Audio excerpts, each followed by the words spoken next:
She sat alone every morning on the cold school steps, her coat too thin, her eyes full of silent storms. Until one single dad stopped walking and started noticing what no one else dared to see. What he discovered behind that closed door will break your heart and rebuild it in the same breath. Stay with us, because this is not just a story about rescue.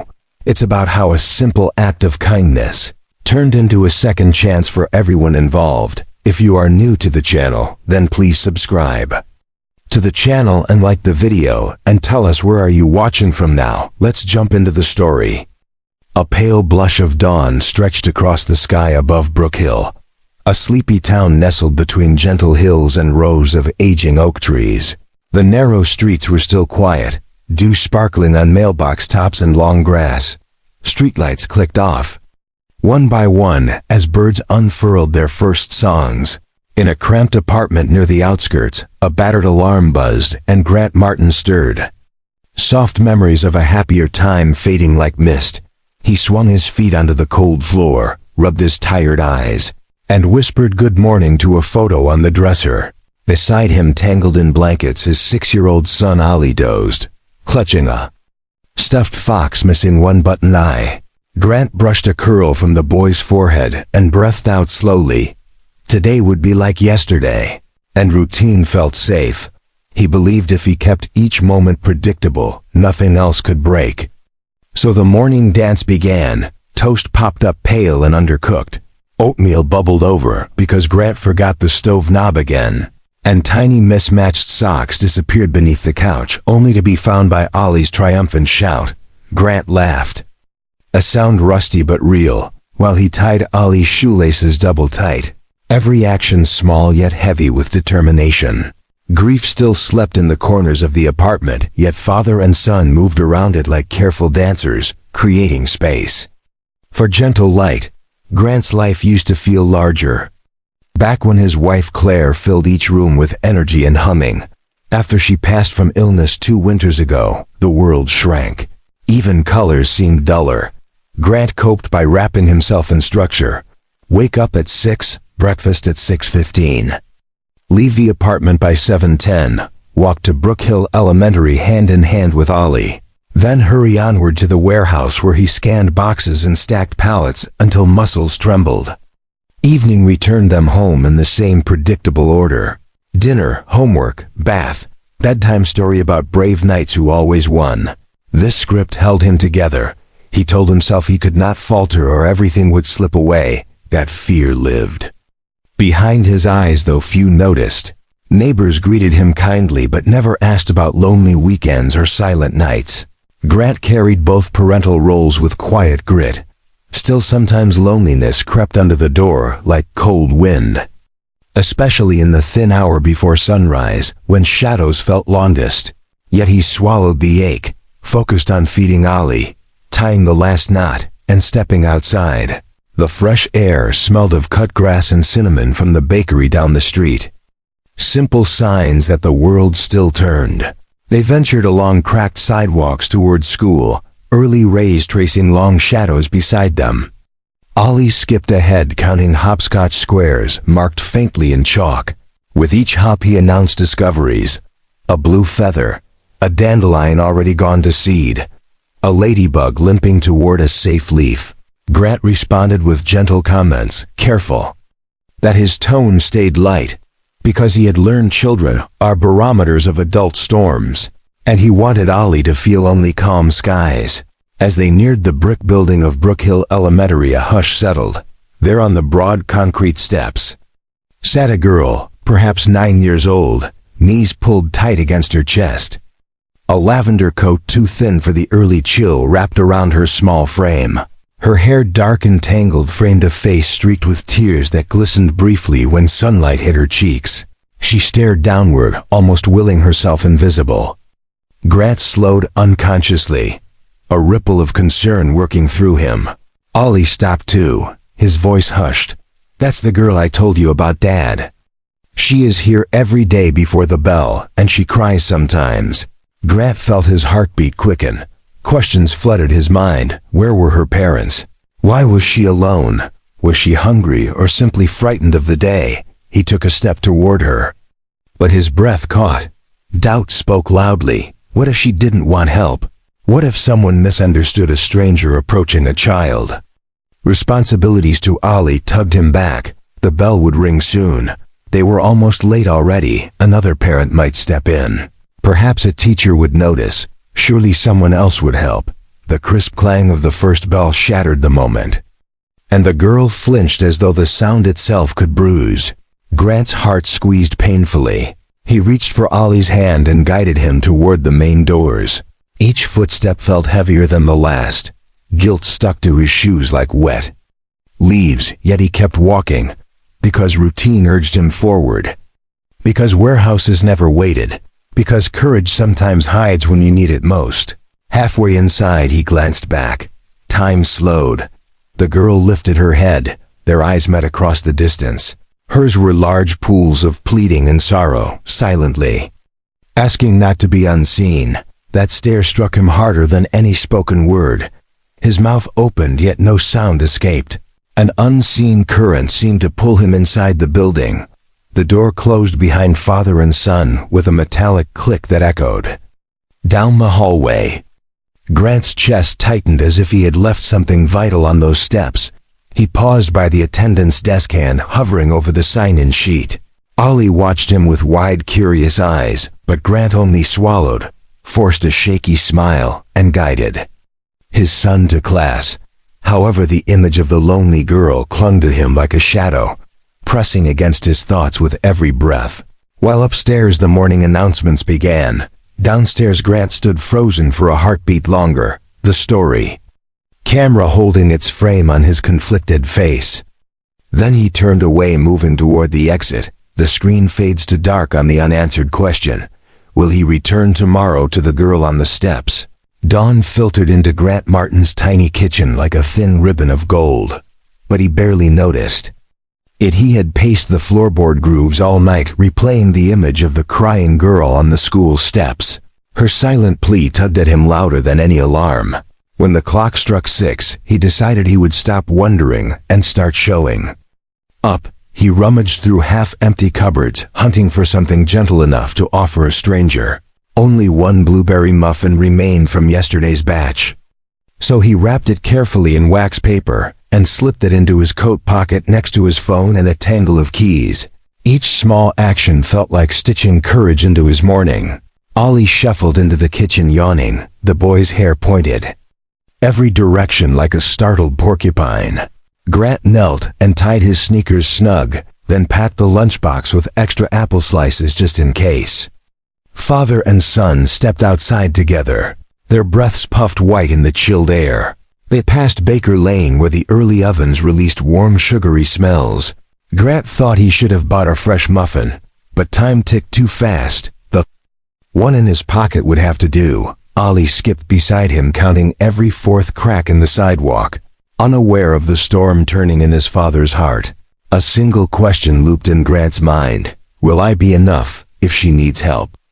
They reached Brookhill Elementary 15 minutes before the first bell, and the courtyard was almost empty. The red brick building loomed quiet, except for a lone figure curled on the stone steps. Rose Taylor sat just as before, hugging her legs, her lavender coat looking even thinner than yesterday, her tear streaks catching pale light like tiny rivers. Grant felt his chest tighten, but he walked forward anyway. "Hello there," he said softly, crouching so their eyes met. "I brought something. Would you like a muffin?" He eased the treat from his pocket and held it out.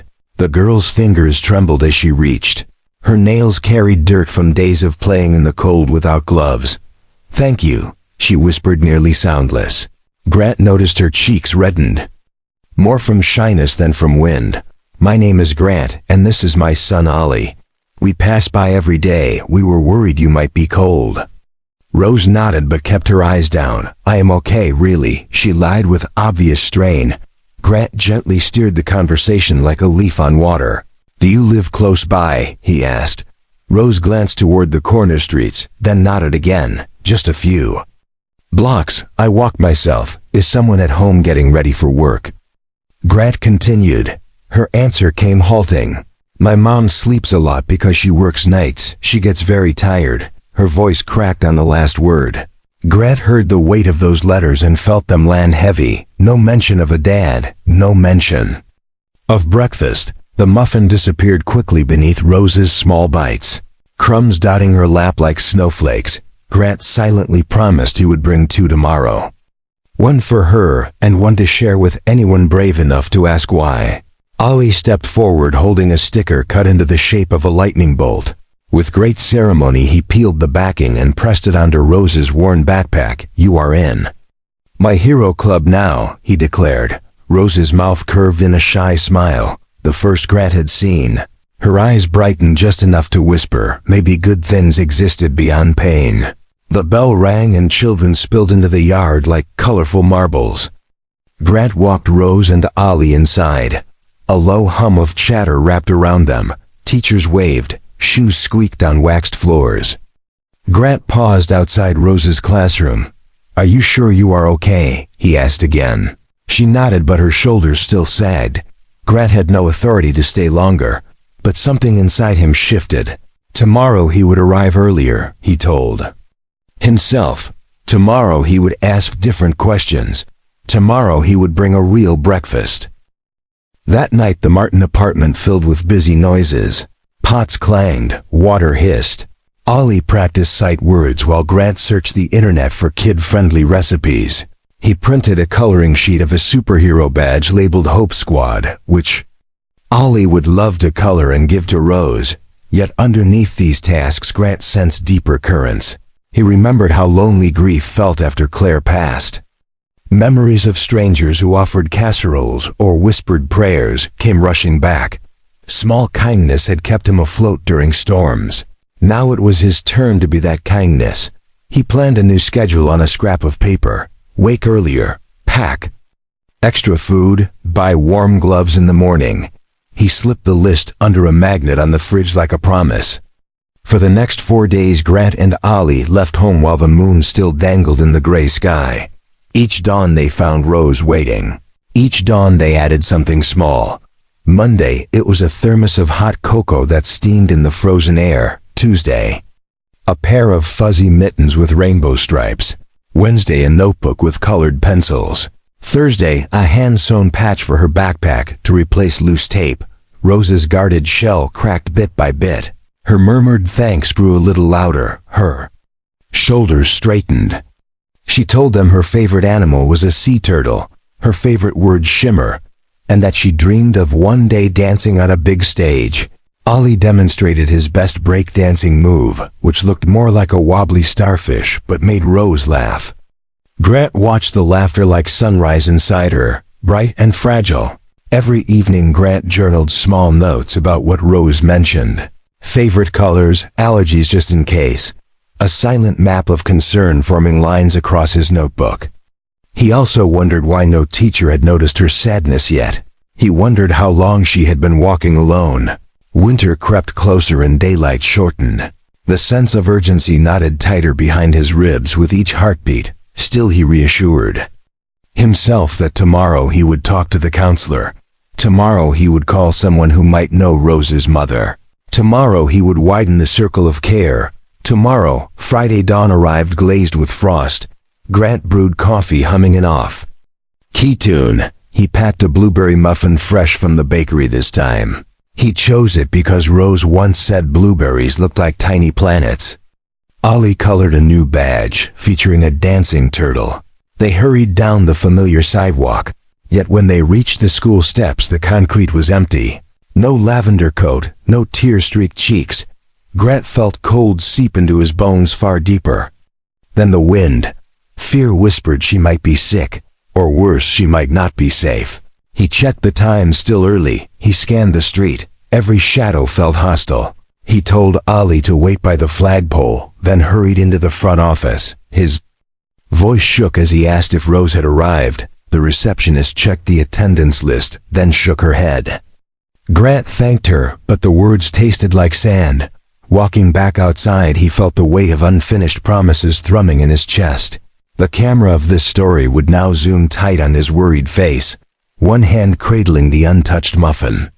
And the voiceover would murmur that sometimes tomorrow comes too late. Grant's shoes tapped nervously against the polished tile outside the Brookhill Elementary office.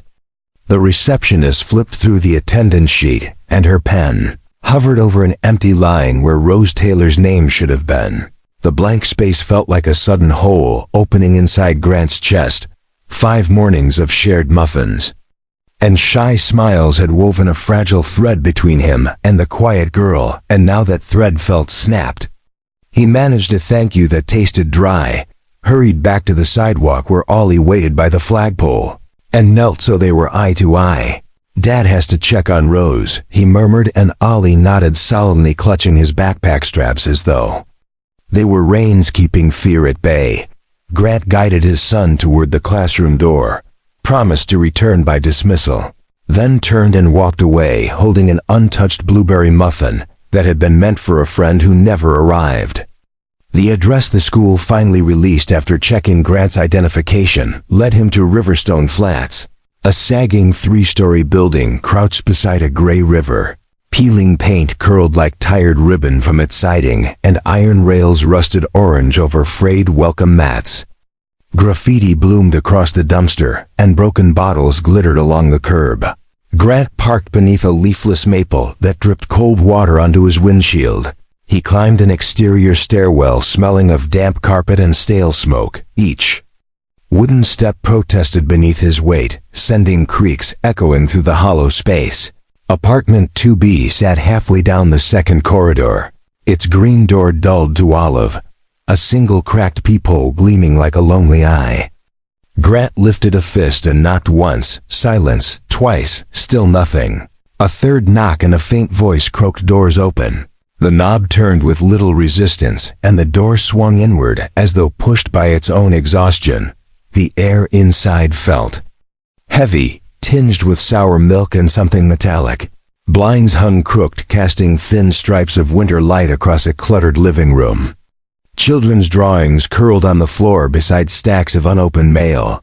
On a sagging couch sat Rose, knees hugged tight, teddy bear pressed beneath her chin, tear tracks shiny against pale cheeks. When she saw Grant, she did not speak yet. Sharp relief glimmered in her eyes. Across the worn carpet her mother Marie lay half covered by a thin blanket, limbs awkward, skin washed in gray tones.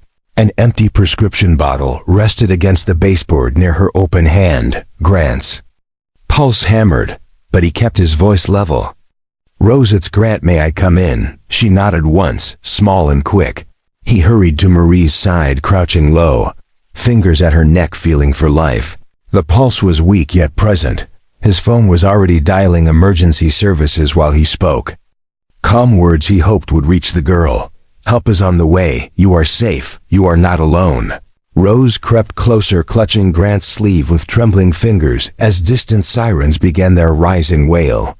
Minutes stretched like hours until paramedics swept through the doorway carrying bright gear and crisp urgency. They checked vitals, lifted Marie onto a stretcher, and guided oxygen over her slack face. Rose's grip never loosened from Grant's coat. The living room lights flickered above them as questions tumbled from the medic clipboard. Grant answered what he could. "Her mom works nights," he offered. "She's often exhausted. I think this was accidental." The lead medic nodded and pressed the last strap secure before wheeling Marie toward the hall. Grant picked up Rose's worn shoes and helped her slide them over mismatched socks. Outside snowflakes drifted and melted against the siren lights turning the parking lot into a blur of red and white reflections. Grant placed Rose into the ambulance jump seat, climbed in after receiving a silent nod from the crew chief, and held the girl's hand while the vehicle lurched forward. Riverstone Flats shrank behind them, becoming just another shadow among many in the early winter dusk. At St. Verena Hospital, Rose and Grant were guided to a waiting lounge shimmering under 2 bright fluorescent bulbs. Metal chairs lined the wall like patient soldiers. A social worker named Lena approached with a clipboard and kind eyes. She knelt to Rose's level and spoke with quiet clarity about doctors helping her mother and about next safe steps. Rose answered in small breaths and often glanced at Grant for courage. Lena explained temporary placement procedures and asked if Rose had any other relatives. Rose shook her head. Grant felt the blueberry muffin still in his coat pocket and offered it to Rose. She cradled it carefully as though it were fragile glass. Lena stepped away to make calls, leaving the two sitting there under the humming lights. Grant noticed Rose's eyelids flutter with exhaustion, so he offered his shoulder, and she leaned against him without a word. The corridor clock clicked in steady rhythm, echoing Grant's racing thoughts. Later that evening, child services approved an overnight stay at the Martin apartment until a longer plan could be arranged. Grant carried Rose through his doorway and laid her gently on the living room couch. Ollie tiptoed over, wide-eyed yet smiling at his friend. Grant draped a quilt embroidered by Claire years ago across Rose's small frame and tucked Teddy beside her. He adjusted the thermostat a little warmer and dimmed the lamp so soft golden light painted the room in calm strokes. Ollie whispered, "Is she staying forever?" Grant knelt and met his son's gaze. "I do not know yet, but we will not let her feel." Alone again, Ollie nodded solemnly, then fetched his favorite storybook and placed it within Rose's reach. In that small act, Grant felt the apartment grow slightly larger, as though walls had shifted to accommodate new hope. Outside, snow kept falling quiet and steady, yet inside the hush felt gentle rather than cold. Grant sat in the armchair watching Rose breathe more evenly, and in the quiet he made a silent promise that whatever tomorrow demanded he would not turn away, because sometimes the world hands you a closed door, and it is your heart that decides to step through. The January winds howled outside the Martin apartment, yet warmth pulsed within its walls as Grant paced the worn hallway carpet, clutching his phone like a lifeline. Weeks of interviews, background checks, and home visits had led to this single call. The voice of the agency worker crackled through the speaker and delivered news that bloomed in Grant's chest like sunrise. The petition had been approved, and Rose Taylor could move in as a foster child as soon as tomorrow. Grant inhaled sharp and deep, then laughed breathlessly, a sound that startled even him. He rushed into the living room where Ollie practiced spelling words at the coffee table. Grant scooped his son into a dizzy spin and whispered, "She is coming home to us." Ollie's grin stretched wide as the boy threw both arms skyward in triumph. Outside, snowflakes rattled against the window pane, but inside, all felt bright and soft. Grant set about rearranging shelves, fluffing pillows, and posting a hand-drawn sign on the bedroom door that read "Welcome Rose" in glitter marker. Every small task hummed with hope and nerves. Furniture scooted across the floor boxes of Claire's. Old keepsakes shifted into closet corners, making fresh space for the girl who once sat alone on cold steps. The night passed quickly in a flurry of preparation and quiet prayers. The next afternoon, a silver sedan pulled up by the curb, and Rose stepped out carrying a single scuffed suitcase and her teddy bear, whose ear now wore a tiny stitch Ollie had sewn during one of her hospital nights. She paused at the threshold, her breath making small clouds while nervous eyes studied the doorway. Grant crouched and said, "We saved a place just for you." He moved aside so she could cross into the warm glow of the living room. Ollie appeared clutching 2 mugs of cocoa, one with extra marshmallows, the other plain, because he remembered Rose once said she preferred hers that way. Rose tightened her grip on Teddy, yet a cautious smile flickered across her face. She traced a finger over the glitter welcome sign, stroked the quilt folded at the foot of her new bed, and whispered, "This feels like magic." Grant's throat tightened at those quiet words, and he nodded, not trusting his voice. He hung her coat on a sturdy hook and gave her a house tour that felt less like a tour and more like presenting a storybook full of blank pages waiting for her colors. Life inside the Martin home soon shifted into a new rhythm. Mornings found them squeezing around a small kitchen table, where toast popped, jam dripped, and 3 cups clinked in a toast to good days ahead. Grant struggled at first with 2 ponytails and crooked braids, but he learned patiently, guided by Rose, who giggled each time an elastic band snapped across Grant's thumb. Ollie shared his Lego tubs, turning every tower into a cooperative project where Rose engineered secret passageways and rooftop gardens. In the evenings they huddled beneath quilts reading adventure tales, where bravery looked suspiciously like kindness. Laughter threaded through hallways once heavy with echoing grief, and Grant realized the apartment felt larger somehow, as if walls had stretched to hold this growing joy. Yet practical challenges surfaced too. Groceries vanished faster chores. Multiplied homework sprawled across the couch. Laundry baskets overflowed, yet even mismatched socks seemed to carry a meaningful weight now. For every tired sigh, there was a small victory, a spelling test pinned proudly to the fridge, a dance step mastered in the hallway, a moment when Rose's smile reached her eyes and lingered.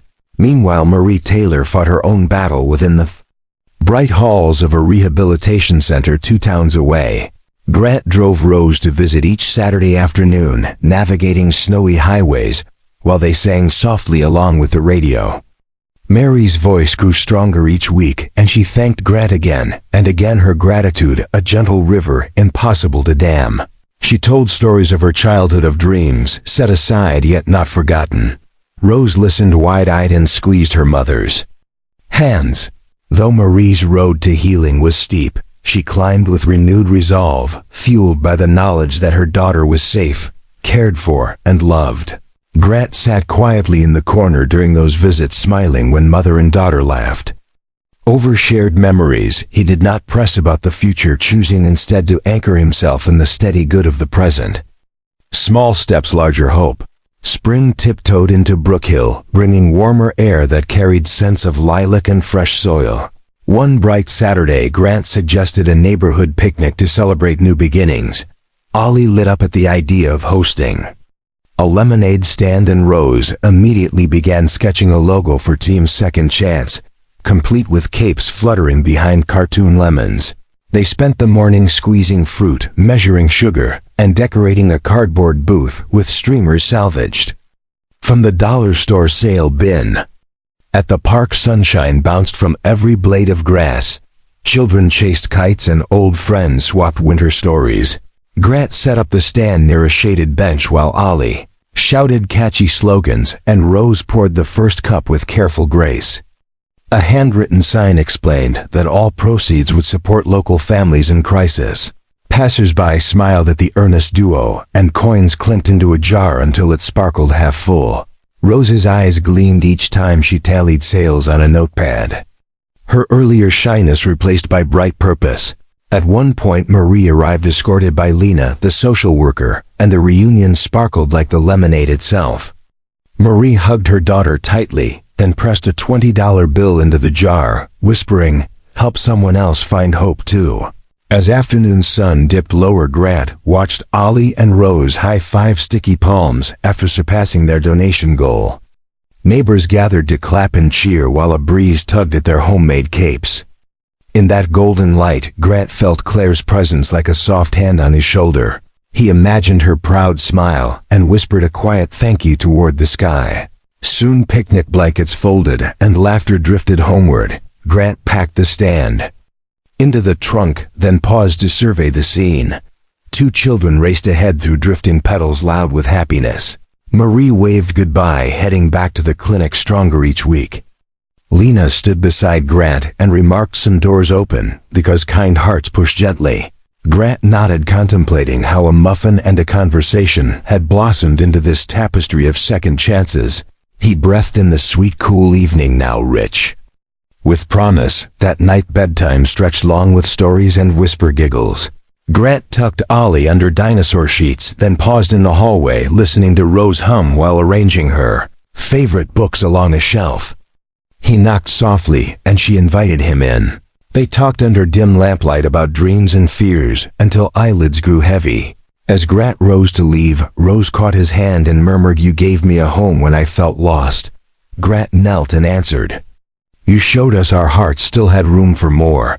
Outside, the moon sailed high, casting silver stripes across the carpet. Grant slipped into his room and sat on the edge of the bed, holding a faded photo of Claire. He whispered, "We opened our door for her, and she opened our world. Thank you for guiding me." In the hush that followed, he felt peace settle deep and sure. Because sometimes love arrives quietly, wearing small shoes and carrying a teddy bear.